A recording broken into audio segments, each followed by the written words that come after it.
आज आपण बिना मैद्याचे एकदम बाजार स्टाईल चविष्ट आहे। ही एक सोपी पद्धत आहे, जे समोसाचा वरचा जो पिठाचा भाग असतो तो क्रिस्पी करण्याची सोपी पद्धत। ही पद्धत जर तुम्ही वापरलीत ना तर तुम्हाला कमी तेल लागेल आणि अतिशय क्रिस्पी असं तुमचं वरचं ते समोसाचे कवर तयार होईल। इथे आपण 2 चमचे पाणी घेतलेलं आहे आणि आता हे तेल आणि पाणी आपल्याला चमच्याच्या मदतीने छान असं फेटून घ्यायचं आहे। फेटून घ्यायचं आहे म्हणजेच पाणी आणि तेल एकसारखं आपल्याला मिक्स होताना दिसत आहे। इथे तुम्हाला दिसत असेल बघा, तुमच्याकडे जर फेटायची ती मशीन असेल त्याने तुम्ही फेटलं तर अगदी छान असं तयार होतं। अशा प्रकारे आपण हे चमच्याच्या मदतीने फेटून घ्यायचं आहे। तुम्हाला दिसत असेल बघा, इथे सफेद सफेद असं पाणी तयार झालेलं आहे, म्हणजे तेल आणि पाणी एकदम छान असं मिक्स झालंय। त्याच्यानंतर इथे आपल्याला खडा मसाला घ्यायचा आहे। त्यामध्ये तुम्ही दालचिनी, लवंग, मिरे, तुमच्या घरात जो खडा मसाला अवेलेबल असेल तो तुम्ही घेऊ शकता आणि हा खडा मसाला आपल्याला आता मिक्सरच्या भांड्यामध्ये घालायचा आहे। त्याच्यानंतर 1 चमचा आपल्याला बडीशेप घ्यायची आहे।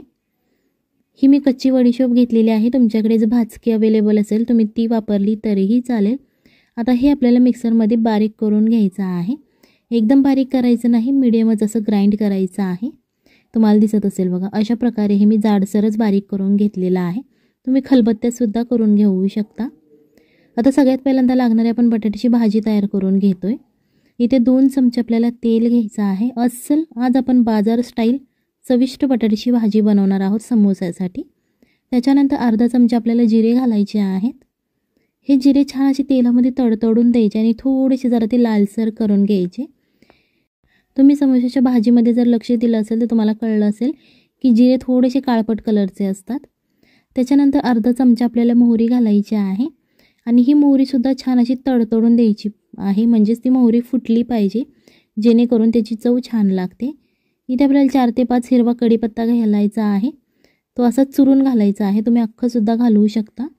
जर कढीपत्त्याची पानं मोठी असतील तर तुम्ही अशा प्रकारे त्याचे तुकडे करून घालवू शकता। त्याच्यानंतर आपण जो खडा मसाला बारीक करून घेतला होता, खडा मसाला आणि बडीशेप, ते आता आपल्याला या तेलामध्ये घालून घ्यायचे आहे। हा जो खडा मसाला आपण बारीक करून घालतो ना त्याचा वास खूप छान येतो, अस्सल हॉटेल स्टाईल। त्याच्यानंतर 1 ते 2 हिरव्या मिरच्या बारीक चिरून घालायच्या। तुम्ही तुमच्या चवीनुसार घालवू शकता। जर जास्त तिखट आवडत असेल तर मिरचीचं प्रमाण तुम्ही वाढवा इथे, नाहीतर 1 ते 2 घेतल्या तरीही चालतील। आता तुम्हाला दिसत असेल बघ, कलर खूप छान आलेला आहे आणि एकदम खडा मसाला आणि जिरे मोहरी छान अशी मिक्स झालेली आहे। अर्धा चमचा इथे आपल्याला हळद घ्यायची आहे आणि ही हळद तेलामध्येच घालायची, जेणेकरून बटाट्याच्या भाजीला छान असा कलर येतो। अर्धा चमचा सब्जी मसाला आणि अर्धा चमचा लाल तिखट घालायचं। चवीप्रमाणे मीठ घालायचं आहे। आता हे आपले सगळे मसाले घालून झालेले आहेत। तुम्ही इथे लक्षात ठेवायचं आहे, हे मसाले जेव्हा भाजत असतो आपण तेव्हा गॅस आपला मीडियम फ्लेमवरती ठेवायचा आहे। एकदम हाय फ्लेमवरती ठेवू नका, नाहीतर ते मसाले लगेच करपले जातील आणि त्याची चव छान लागणार नाही। इथे आपल्याला 3 उकडलेले बटाटे मॅश करून घ्यायचे आहेत। मॅश करायचे म्हणजेच ओबडधोबड असे आपल्याला बारीक करून घ्यायचे आहेत। एकदम त्याचं पातळ पिठागत बारीक करायचं नाही। अशाच प्रकारे त्यामध्ये थोडे थोडे अख्खे बटाटेसुद्धा थोडे दिसले पाहिजेत, अशा प्रकारे ते मॅश करायचे आहेत। आणि आता हे छान असं मिक्स करून घ्यायचं आहे। व्हिडिओ आवडत असेल तर व्हिडिओ लाईक करा आणि जर तुम्ही चॅनलवर नवीन असाल तर चॅनलला सबस्क्राईब करा, जेणेकरून येणाऱ्या नवनवीन व्हिडिओजचे अपडेट तुम्हाला लगेच मिळतील। इथे आपल्याला बारीक चिरलेली हिरवी कोथिंबीर घालायची आहे। जर तुम्हाला पुदिना आवडत असेल तर तुम्ही पुदिनासुद्धा यामध्ये चिरून घातला तरीही चालेल, आणि जर तुम्हाला पुदिना आवडत नसेल तर तुम्ही नाही घातलं तरीही चालेल। पुदिना ऑप्शनल आहे, पण कोथिंबीर भरभरून घाला, जेणेकरून त्याची चव छान लागते। आणि इथे जर तुम्हाला धने वापरायचे असतील तर तुम्ही तेही वापरू शकता, जर तुम्हाला आवडत असतील, कारण धने खाताना बटाट्याची भाजी दाताखाली येतात, काही काहींना ते आवडत नाहीत, सो आज आपण ते अवॉइड केलेले आहेत। आता अशा प्रकारे ही भाजी छान अशी आपली एकदम छान दिसते। अशा प्रकारे ही सगळ्यात पहिल्यांदा आपल्याला बटाट्याची भाजी करून घ्यायची आहे। आता ही आपण थोडा वेळ थंड करून घेणार आहोत भाजी। गॅस बंद करायचा आहे। आता याच्यानंतर आपण जे मगाशी मोहन तयार केलं होतं त्यामध्ये आता आज आपण गव्हाचं पीठ वापरणार आहोत आणि गव्हाच्या पिठापासून आपण बाजार स्टाईल क्रिस्पी आणि चविष्ट समोसा बनवणार आहोत।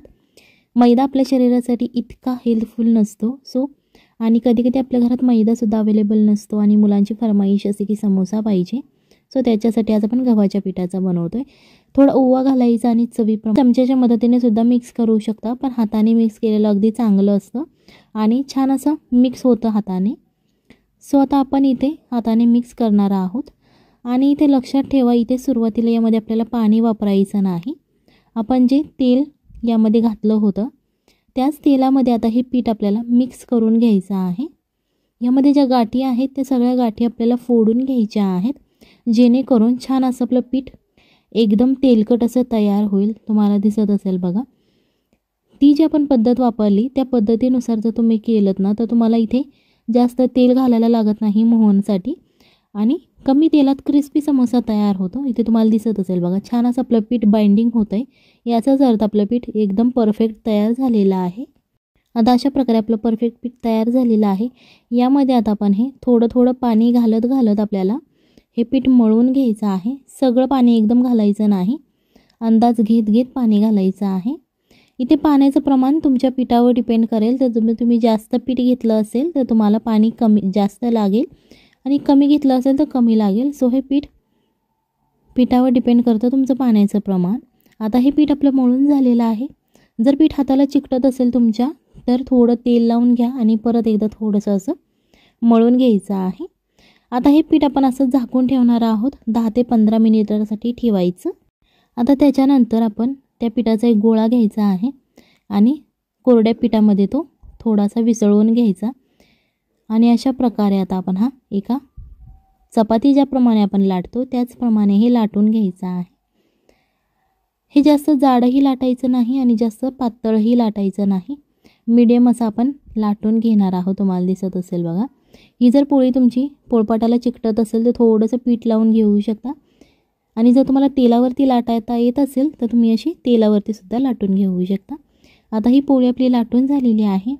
इथे मी हा पिझ्झा कटर घेतलेला आहे. जर तुमच्याकडे पिझ्झा कटर अवेलेबल नसेल आणि जर तुमच्याकडे शंकरपाळी बनवण्याचा चमचा असेल तर तुम्ही तो घेतला तरीही चालेल. सो अशा प्रकारे आता आपण हे कट करून घेणार आहोत. पिझ्झा कटरनं कापणं सोपं जातं, पण तुमच्याकडे अवेलेबल नसेल तर तुम्ही चाकूच्या मदतीने असं कापलं तरीही चालेल. फक्त चाकूला पीठ किंवा तेल लावून घ्या, जेणेकरून ते पीठ त्याला चिकटणार नाही. आता जी आपण भाजी तयार करून घेतली होती, इथे तुम्ही 1 चमच्याचं प्रमाण तयार करा. तेवढीच भाजी त्या पिठामध्ये या लातिंबेमध्ये बसली पाहिजे. अशा चमच्यावर भाजी प्रत्येक जे आपण कट करून घेतलेला आहेत भाग त्याच्या वरच्या बाजूला आपण ठेवून घेणार आहोत.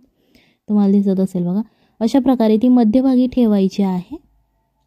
आणि जर तुमची पोळी मोठी असेल तर तुम्ही भाजीचं प्रमाण वाढवलं तरीही चालेल आणि जर तुम्हाला भाजी कमी आवडत असेल तुम्ही प्रमाण कमी केलं तरीही चालेल. आता इथे लक्षपूर्वक बघा की समोसा आपण कसा करणार आहोत. आता याच्या कढईला सगळ्या बाजूने पाणी लावून घ्यायचं आहे. तेल बिलकुल लावायचं नाही, तेल लावलं तर ते चिकटत नाही. सो आज आपण पाणी लावून घेणार आहोत आणि आता अशा प्रकारे त्याचे जे खालचे दोन्ही टोक आहेत ते एकमेकांना असे चिटकवून घ्यायचे आहेत. इथे नीट लक्ष देऊन बघा, जेणेकरून तुम्ही लगेच झटपट 5 ते 10 मिनिटात खूप सारे समोसे तयार करू शकता. आता जो वरचा भाग आहे तो खालच्या भागावरती अशा प्रकारे ओढून घ्यायचा आहे आणि थोडासा तो दाबून घ्यायचा आहे आणि जो कडेचे 2 भाग शिल्लक राहतात ते सुद्धा अशा प्रकारे आपल्याला चिकटवून घ्यायचे आहेत. तुम्हाला दिसत असेल बघा. खूप छान असा आपला समोसाचा आकार तयार झालेला आहे. झटपट होणारी ही रेसिपी आहे आणि आकारसुद्धा समोसासारखा तयार होतो. अशा प्रकारे तुम्ही खूप सारे समोसे बनवू शकता. आता तुम्हाला दिसत असेल बघा, मैद्याची काहीच गरज लागत नाही, कारण एकदम क्रिस्पी आणि चविष्ट गव्हाच्या पिठाचे आज आपण समोसे बनवणार आहोत. आता मी एवढे समोसे बनवून घेतलेले आहेत. जर तुम्हाला एका प्लेटमध्ये ते ठेवायचे असतील तर थोडंसं अशा प्रकारे ते आपण पीठ लावून घेतलेलं आहे प्लेटला, किंवा तुमच्याकडे प्लॅस्टिकचा पेपर असेल तो तुम्ही प्लेटवरती ठेवला तरीही चालेल. आता इथे आपल्याला तेल गरम करून घ्यायचं आहे आणि ते लक्षात ठेवा की तेल सुरुवातीला कडकडीत गरम करून घ्यायचं आहे. त्यामध्ये आपल्याला एक एक करून हे समोसे घालून घ्यायचे आहेत आणि गॅस मिडियम आचेवरती ठेवायचा आहे, कारण समोसे आपल्याला मिडियम आचेवरतीच तळावे लागतात, जेणेकरून ते छान असे क्रिस्पी होतात. जर तुम्ही हाय फ्लेमवरती ठेवले ना तर तो वरची जी लेअर असते पिठाची ती तळली जाते, परंतु आतलं जे पीठ असतं ते कच्चं राहतं आणि आपले समोसे क्रिस्पी होत नाही. त्याच्यासाठी आपल्याला असे तळलेले आहेत. आता ते आपण पलटी करून घ्यायचे, जेणेकरून ते दुसऱ्या बाजूनेही छान असे क्रिस्पी होतील. तुमच्याकडे जर असा मोठा झारा असेल तर तुम्ही तो घेऊ शकता, जेणेकरून तुमचे समोसे पटपट तळल्यानंतर ते तुम्ही काढू शकता. 10 ते 12 समोसे यामध्ये बसतात अशा झाऱ्यामध्ये मोठ्या. जर नसतील तुमच्याकडे असा झारा तर तुम्ही चमच्याच्या मदतीने काढलं तरीही चालेल. आता तुम्हाला दिसत असेल बघा, खूप छान असे आपले क्रिस्पी समोसे तयार झालेले आहेत. हे तुम्ही चटणीबरोबर खाऊ शकता, टोमॅटो सॉस किंवा तुमच्याकडे जी कोणती चटणी अवेलेबल असेल खोबऱ्याची वगैरे त्याच्याबरोबर खाऊ शकता. अस्सल क्रिस्पी समोसे आपले तयार झालेले आहेत. आता हे छान असं आपल्याला याचं तेल निथळून घ्यायचं आहे. जर तुमच्याकडे टिश्यू पेपर असेल तर तुम्ही हे समोसे टिश्यू पेपरवरती काढून घ्या, जेणेकरून जे एक्स्ट्राचं तेल आहे असे क्रिस्पी समोसे तयार झालेले आहेत. ती जी आपण ट्रिक वापरली होती मोहन बनवण्याची, त्यामुळे समोस्यामध्ये जास्त तेलसुद्धा राहत नाही आणि क्रिस्पी चविष्ट समोसे तयार होतात. कमी तेलामध्ये हेल्दी समोसे आपण बनवू शकतो. हे समोसे तुम्ही तुमच्या मुलाच्या टिफिनला सुद्धा देऊ शकता, नाश्त्याला किंवा डिनरला खाल्ले तरीही चालतील. खूप छान असे क्रिस्पी समोसे तयार झालेले आहेत. आता तुम्हाला दिसत असेल बघा, छान असं चॉकलेटी वरचं पोर्शन तयार झालेलं आहे आणि आतून भाजीसुद्धा खूप छान झालेली आहे. चला तर मग भेटूयात पुढच्या रेसिपीमध्ये. तोपर्यंत बाय बाय, टाटा.